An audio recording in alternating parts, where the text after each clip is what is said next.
नमस्कार, स्वागत है आपका हरे कृष्णा लॉ में। आज हम बात करेंगे डिजास्टर मैनेजमेंट एक्ट 2005 आपदा प्रबंधन अधिनियम। आपदा प्रबंधन अधिनियम जो है, नेशनल डिजास्टर मैनेजमेंट अथॉरिटी जो है, ये राष्ट्रीय आपदा अधिकरण जो है ये, ठीक है, नेशनल डिजास्टर मैनेजमेंट अथॉरिटी, इसके बारे में बात की गई है अध्याय 3 के अंदर। अब अध्याय 4 में बात की गई है स्टेट डिजास्टर मैनेजमेंट अथॉरिटी के बारे में, यानी कि राज्य आपदा प्रबंधन प्राधिकरण के बारे में बात की गई है। चैप्टर 4 में बात की गई है डिस्ट्रिक्ट डिजास्टर मैनेजमेंट अथॉरिटी के बारे में। चैप्टर 4 में बात की गई है डिस्ट्रिक्ट डिजास्टर मैनेजमेंट अथॉरिटी के बारे में, यानी कि जिला आपदा प्रबंधन प्राधिकरण के बारे में बात की गई है। तो अब हम चलते हैं मेन टॉपिक। चैप्टर 10 बात करता है ऑफेंसेज एंड पेनल्टीज क्या होंगे डिजास्टर मैनेजमेंट एक्ट के अंदर। सेक्शन 51 बात करता है punishment for obstruction and refusal, यानी कि जहाँ पे एक आदमी बाधा पहुँचा रहा है सरकारी काम में या सरकारी काम करने से रिफ्यूज़ कर रहा है, ठीक है, सरकारी आदेश मानने से रिफ्यूज़ कर रहा है, यानी कोविड-19 में जो भी आदेश दिए जाते हैं किसी व्यक्ति को किसी काम के अनुरूप, तो उनको मानने से वो रिफ्यूज़ कर रहा है। अब आप ऑब्स्ट्रक्शन में क्या क्या आ सकता है भाई, मान लो ये कहा गया कि नमाज नहीं पढ़नी, लेकिन फिर भी लोग नमाज अदा करने के लिए मस्जिद पहुंच गए, तो सरकारी काम में बाधा पहुंची कि नहीं पहुंची। अब उसको पुलिस वाले जाएंगे, कहेंगे भैया सोशल डिस्टेंसिंग मेंटेन करो, ये करो वो करो, सरकार ने बता दिया है कि जब सारे पूजा स्थल बंद हैं तो आपका मस्जिद पूजा स्थल में ही तो आता है या कुछ और है, शैतान स्थल तो नहीं है ना। तो ऐसे में नमाज अदा करना या इस तरीके का कोई भी काम करना से पब्लिक गैदरिंग हो और जहाँ सोशल डिस्टेंसिंग का पालन ना हो पाए, तो ये गलत है, ये कहलाएगा ऑब्स्ट्रक्शन।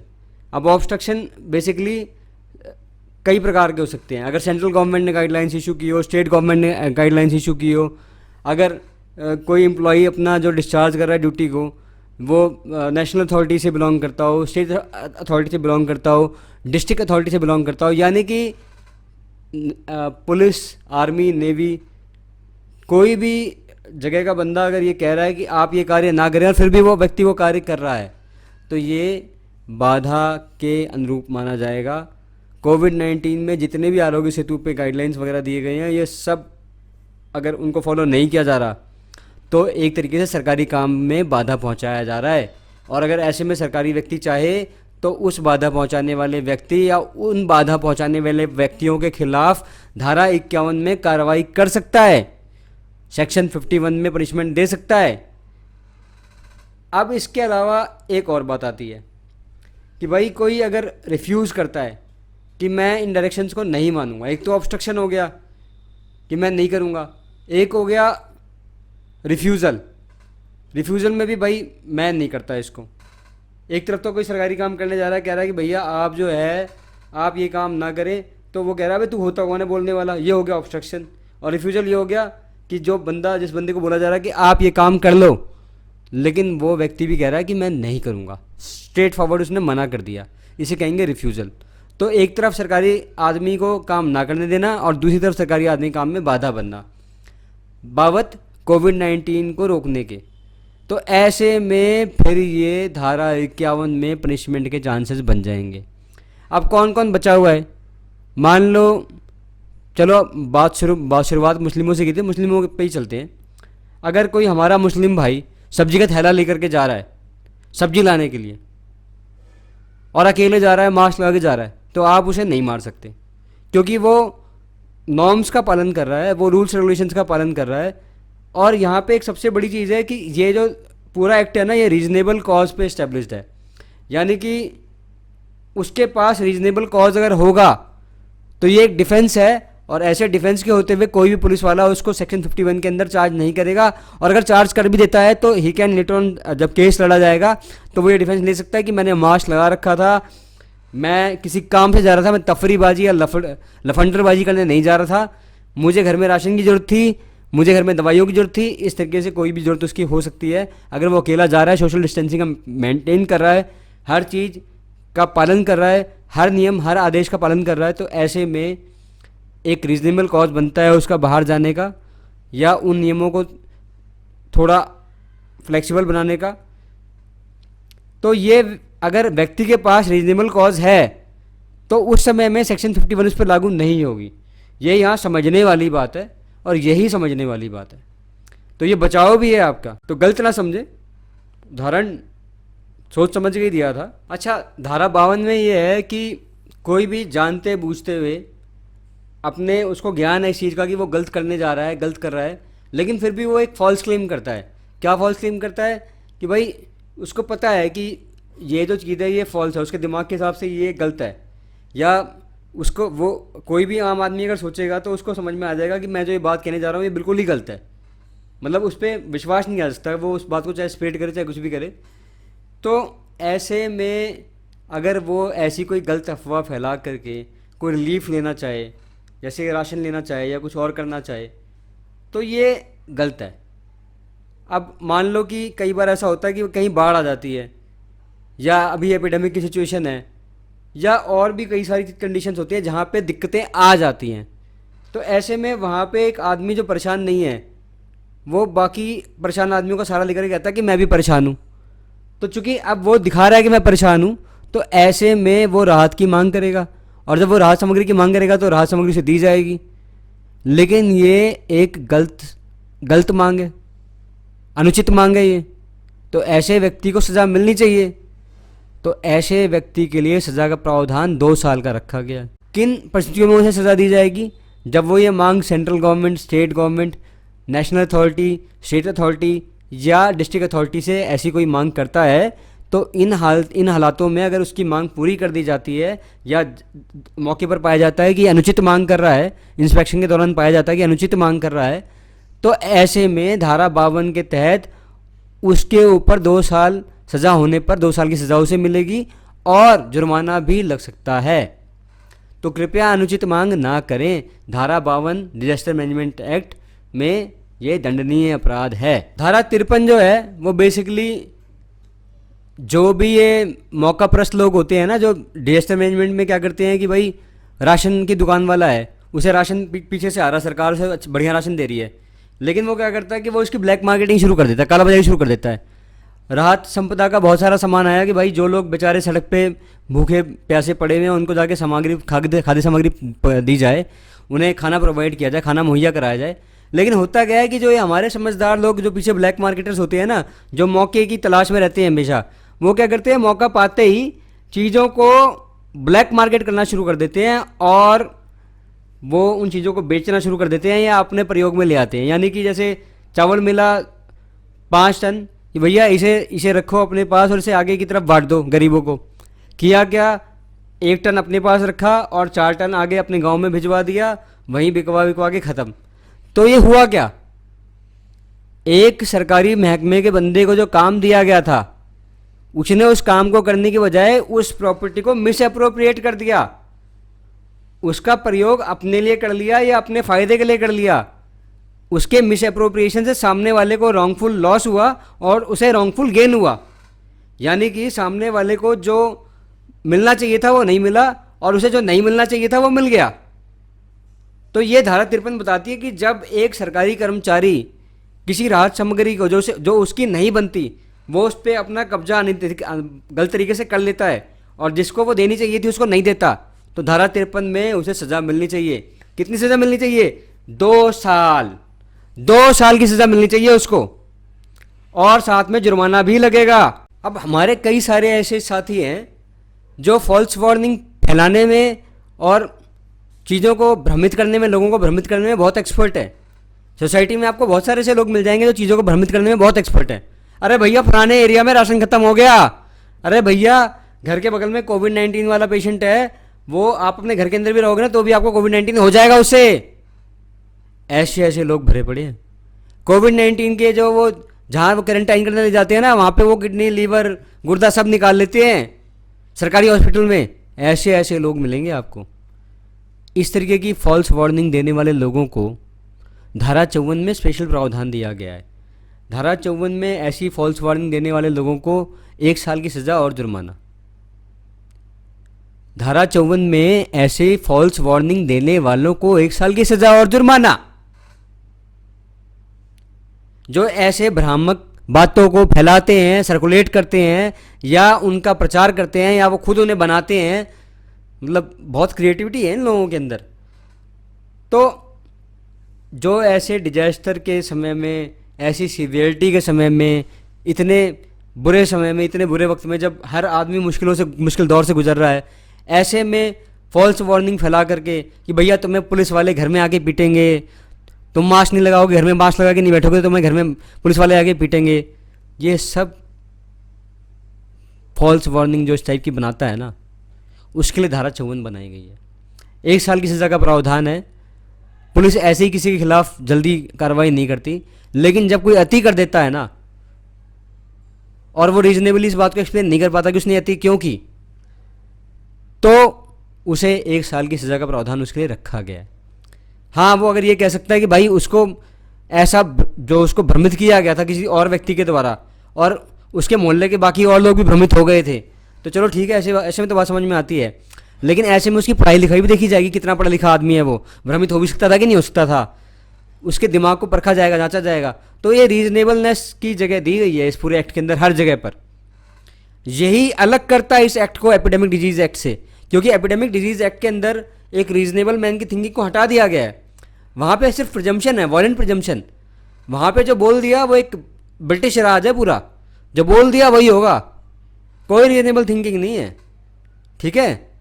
तो यहाँ पे दिमाग से सोच समझ के एक्शन लिया जाएगा, लेकिन वहाँ पे तो बस जो कह दिया, कर दिया, सुन लिया, वही होगा। धारा 55 जो है ना, और धारा 56, ये एक ही सिक्के के दो पहलू हैं अलग अलग, और इन दोनों को साथ में ही समझना होगा, क्योंकि इनकी जो एप्लीकेशन है ना, वो धारा 59 से जुड़ी हुई है।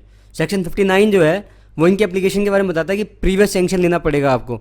जब भी आप किसी पुलिस वाले के खिलाफ या किसी सरकारी कर्मचारी के खिलाफ कोई एक्शन लेने की बात करते हैं, तो आपको स्टेट गवर्नमेंट, सेंट्रल गवर्नमेंट या पर्सन ऑथराइज से परमिशन लेनी पड़ती है। ये सेक्शन 59 में लिखा गया है, लेकिन ये एक जनरल बात है कि जब भी आप कोई क्रिमिनल प्रोसिक्यूशन किसी भी गवर्नमेंट के अधिकारी के खिलाफ करेंगे, तो आपको प्रीवियस सैंक्शन लेनी पड़ेगी। किससे लेनी पड़ेगी आपको previous sanction? State government, central government, person authorised, ठीक है। इन तीनों में से कोई भी एक व्यक्ति आपको सैंक्शन दे सकता है, लेकिन आपको सैंक्शन अप्लाई करना पड़ेगा। जब आपको सैंक्शन मिल जाएगी, उसके बाद आप उसके खिलाफ कंप्लेंट फाइल कर सकते हैं, उससे पहले आप कंप्लेंट फाइल नहीं कर सकते। धारा 55 बात करती है गवर्नमेंट डिपार्टमेंट के द्वारा अपराध किए जाने पर, ठीक है। कोई भी गवर्नमेंट डिपार्टमेंट अगर अपराध करता हुआ पाया जाता है, तो सबसे पहले उसका हेड ऑफ द डिपार्टमेंट, यानी कि उसका मुखिया जो सबसे ऊपर बैठा हुआ है, सबसे बड़ा अधिकारी, वो टंगेगा। और अगर वो मुखिया बच गया, यानी कि अगर उस मुखिया ने बता दिया कि भाई मैं तो नहीं हूँ, मैं इस जालसाजी के पीछे नहीं हूँ, इस जालसाजी के पीछे ये जो फलाना कर्मचारी है ये है, तो वो तो जरूर टंगेगा। ये धारा क्लॉज 2, 55 का क्लॉज 2 कहता है कि वो आदमी जरूर टंगेगा। जहाँ तक बात सज़ा की है, तो सज़ा का प्रावधान कोर्ट तय करेगी। उसके बारे में इस किताब के अंदर कुछ भी नहीं दिया गया, इस एक्ट के अंदर कुछ भी, इस अधिनियम के अंदर कुछ भी नहीं दिया गया। आप चलते हैं धारा 56 पर। 56 में पुलिस वालों की त्रासदी कहीं ना कहीं दिखाई देती है कि कितने मजबूर हैं आज की डेट में पुलिस वाले, या जो भी गवर्नमेंट कर्मचारी इधर लगे हुए हैं।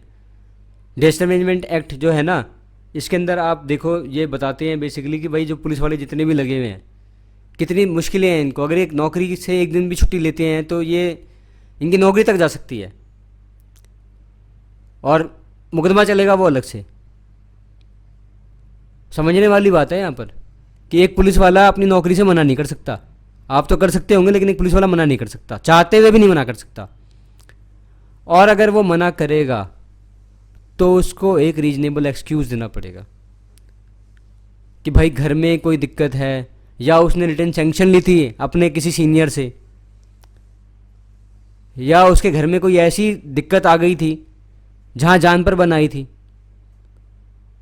और मामला उसके बिना नहीं सुलझने वाला था। तो अगर कोई भी पुलिस वाला मना करता है अपनी ड्यूटी करने से, चाहे वो आपस में मिली भगत करके मना कर रहे हो, चाहे जैसी मना कर रहे हो, या वो रिफ्यूज़ करता है ड्यूटी करने से, या दूसरे को रोकता है ड्यूटी करने से आपस में मिलजुल के, तो ऐसे में उसके खिलाफ इस धारा के अंदर कार्रवाई हो सकती है। सज़ा इसमें भी नहीं दी गई, लेकिन ये त्रासदी शो करता है कि कितनी दिक्कतें झेलनी पड़ती हैं आपकी सुरक्षा के लिए। जिन्हें हम रात दिन गालियाँ देते हैं, उनको नौकरी ज़बरदस्ती करवाई जा रही है। शौक से नौकरी नहीं कर रहे हो, नौकरी ज़बरदस्ती करवाई जा रही है उनको। कई बूढ़े भी हैं, मैंने देखा है नौकरी करते हुए, नौकरी बहुत ज़बरदस्ती करवाई। जहाँ तक बात कॉग्निजेंस ऑफ ऑफेंस की है, यानी कि इन अपराधों का संज्ञान लेने की बात है, तो सारे अपराध 2 साल से कम के हैं। पुलिस वैसे तो संज्ञान नहीं ले सकती थी, लेकिन हाई कोर्ट के ऑर्डर के बाद अब पुलिस संज्ञान ले पा रही है, क्योंकि इस समय कोर्ट बंद है और कंप्लेंट करने के लिए सारी अथॉरिटीज़ बंद है। तो ऐसे में पुलिस किसी से कंप्लेंट करेगी, फिर सारे काम करेगी, तो बहुत देर हो जाएगी। तो ऐसे बढ़ते हुए अपराधों को रोकने के लिए पुलिस के पास आज की डेट में पावर आ चुकी है कि पुलिस सीधा इस धारा को लगा करके मुकदमा बनाए और काम को ख़त्म करे। तो आप भ्रमित ना हो, किताबों में ज़्यादा ना घुसे, प्रैक्टिकल समझें। और प्रैक्टिकल अप्रोच ये है कि कोविड-19 की स्थिति में पुलिस को डिजास्टर मैनेजमेंट एक्ट आप पे लगाने के लिए या अपराधी पे लगाने के लिए किसी सैंक्शन की आवश्यकता नहीं है, सीधा संज्ञान लिया जा सकता है अगर अपराध करते हुए अपराधी पाया गया तो। धारा 60 को हाई कोर्ट के ऑर्डर को देखते हुए मैं तो यही कहूँगा, नज़रअंदाज कीजिए और आरोग्य सेतु के सभी नियमों का पालन करें, शब्द दर शब्द पालन करें और अपनी और अपने चाहने वालों की सेहत का ख्याल रखें। अगर अब भी आप में दम बाकी है तो आइए ज़रा बात कर लेते हैं धारा 65 की। धारा 65 ये कहती है कि सेंट्रल गवर्नमेंट, स्टेट गवर्नमेंट या central national authority, state authority या डिस्ट्रिक्ट अथॉरिटी प्रॉपर्टी पर, लैंड पर, किसी सर्विस पर, किसी ट्रांसपोर्ट पर या हर उस चीज़ पर कब्जा कर सकती है जो उसे उस आपदा से निपटने के लिए चाहिए। बात को समझें, वो किसी फैक्ट्री को कब्जा सकती है। अगर उसे आपदा से निपटना है, डिजास्टर से निपटना है, तो वो फैक्ट्री को कब्जा सकती है, उसके आदमियों को कह सकती है कि भाई तुम हमारे लिए काम करो। क्योंकि डिजास्टर से निपटने का तरीका अगर यही इख्तियार करना है तो यही सही। हालांकि केरला हाई कोर्ट की फाइंडिंग इसमें कुछ अलग आई है। फिलहाल डिजास्टर की कंडीशन तो नहीं है, लेकिन फिर भी जो बिल्डिंग्स वगैरह हैं या जो और कोई दिक्कतें हैं जहाँ पे नहीं संभल पा रही है बीमारी, तो ऐसे में पावर है गवर्नमेंट के पास कि वो भवनों पर या ट्रांसपोर्ट पर या बाकी संसाधनों पर कब्जा कर सकती है और उसे इस बीमारी से निपटने के लिए यूज़ कर सकती है। और जितने टाइम का पीरियड वो बताएगी उस व्यक्ति के जिस पे कब्जा कर रही है, जिसके सामान पर, उतने ही टाइम तक कब्जा रखेगी, उसके बाद उसे छोड़ देगी। और इसके बदले धारा 66 कहती है कि इसी एक्ट की धारा 66 कहती है कि इसके बदले उस व्यक्ति को मुआवजा मिलेगा। और आपने पीछे पढ़ा होगा, जो धारा 65 के नियमों का उल्लंघन करेगा, जो धारा 65 में स्टेट गवर्नमेंट को या नेशनल अथॉरिटी को या सेंट्रल गवर्नमेंट को राहत सामग्री या जो भी वो मांग रही है उसको देने से मना करेगा, तो ऐसे में धारा 57 के अंदर उस पर कार्रवाई की जा सकती है। समझने वाली बात है, धारा 57 में उस पर कार्रवाई की जा सकती है। मैंने आपका बहुत समय लिया, अब मैं निष्कर्षतः एक बात बताना चाहूँगा आपको। इस पूरे एक्ट में एक सबसे प्यारी बात यह है कि एक अपराधी को, जिसे अपराधी बना दिया गया है इस एक्ट के द्वारा, उसे अपना बचाव करने का पूरा मौका दिया जाएगा। उसे ये बोलने का पूरा मौका दिया जाएगा कि किन कारणों से उसने ये कार्य किया जिसकी वजह से वो इस केस में बुक हुआ। और अगर वो कारण क्षमनीय हैं, यानी कि उनको क्षमा किया जा सकता है। जैसे कि एक आदमी अपने घर से राशन लाने के लिए जा रहा था बाहर, घर में राशन खत्म हो गया था, या दवाइयाँ लाने जा रहा था, या बच्चे का दूध लाने जा रहा था, तो आप उसे 51 में प्रोसिक्यूट नहीं कर सकते। ठीक है, टाइमिंग के लिए आपने 51 में FIR काट दी, पुलिस वाले ने जोश में आकर के बहस करके, लेकिन बाद में जब कोर्ट को पता लगेगा कि नहीं ये तो बच्चे का दूध लाने जा रहा था, तो ऐसे में उस आदमी को डिस्चार्ज कर दिया जाएगा। तो ये मान के चलिए कि इस एक्ट में अगर कोई भी आदमी, कोई भी व्यक्ति बंद हुआ है तो चांसेस आर देयर कि वो आगे जा कर के डिस्चार्ज हो सकता है। लेकिन कुछ समझदार लोग ये सुनने के बाद सोचेंगे कि पुलिस वाला कुछ कर ही नहीं पाएगा। अगर बात ज़्यादा पानी सर के ऊपर ज़्यादा चढ़ा तो आज की डेट में पुलिस वाले 186, 353 के साथ 307, 308 या 436 भी लगा रहे हैं। जैसे जो लोग आइसोलेशन वार्ड में या क्वारंटीन सेंटर में आगजनी कर देते हैं, उनके खिलाफ 436 बनाई जा रही है। 436 भारतीय दंड संहिता जो है उसमें 10 साल का सज़ा का प्रावधान है और जमानत तो भूल ही जाइए। तो कृपया कोई भी मुकदमा बनने के बाद या पुलिस के कब्जे में आते ही अपने आप को थोड़ा संयमित कर लीजिए। ठीक है, अपने अधिकारों की बात कीजिए, बुरी बात नहीं है, अधिकारों की बात तो करनी चाहिए, बचाव की बात भी करनी चाहिए, लेकिन यकीन मानिए न्यायालय बंद पड़ा है और कई सारे अधिवक्ता भी घर पे बैठे हैं। बेहतर होगा थोड़ा समझदारी से काम लें और इस बीमारी को और अपने आप को दोनों को आपस में संपर्क में आने से रोकें और कम से कम पुलिस की नज़र में आए और पुलिस के सामने कम से कम नियमों का उल्लंघन ना करें, क्योंकि वो आपके लिए खड़े हैं, किसी और के लिए नहीं खड़े। वो सिर्फ वहाँ पे अपनी ड्यूटी करने के लिए नहीं खड़े, वो आपके लिए भी खड़े हैं। बात को समझिए। मैं अपनी वाणी को पूर्ण विराम देता हूँ। मिलते हैं अगले अधिनियम में। जय श्री कृष्णा।